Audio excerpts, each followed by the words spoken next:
Hello guys, কি অবস্থা সবার? আসসালামু আলাইকুম। সবার কি অবস্থা? আশা করি ভালো আছেন। আপনারা ভালো থাকারই কথা, যেহেতু আমার সাথে আছেন। তো আজকের কথা আজকে ফার্স্ট ফেসবুক থেকে দিব। এটা আমার ফেসবুক আইডি, দেখাবো না, এটা অনেক প্রাইভেট। তো পর্দাওয়ালিকে বিয়ে করুন, বোরখাওয়ালিকে নয়। কি বলছে এখানে?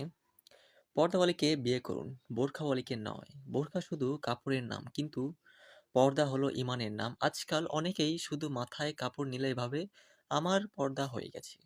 না, পর্দা মানে আচরণ, লজ্জাশীলতা, দৃষ্টি সংযম, আমূল চরিত্র, যা একজন নারীকে সত্যিকারের মুমিনাহ করে তোলে। পর্দাওয়ালি সেই নারী যে মানুষের জন্য না, শুধু আল্লাহর জন্য নিজেকে ঢাকে।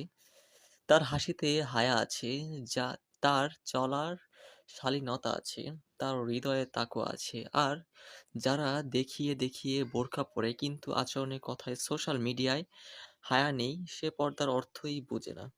তাই বেছে নিন পর্দাওয়ালিকে, কারণ সে আপনাকে নয়, আল্লাহকে খুশি করার জন্য নিজেকে বদলায়।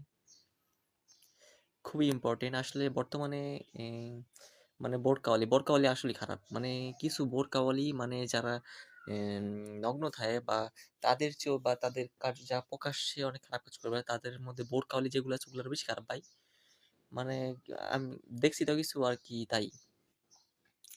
তো সবার ক্ষেত্রে এক না। তো এটা ইম্পর্টেন্ট। বোরকা দেখেই পাগল হওয়া যায় না। আর ওই যে চোখ খোলা দেখে অনেকে পাগল হয়ে যায়। এই যে পাইয়া গেছি।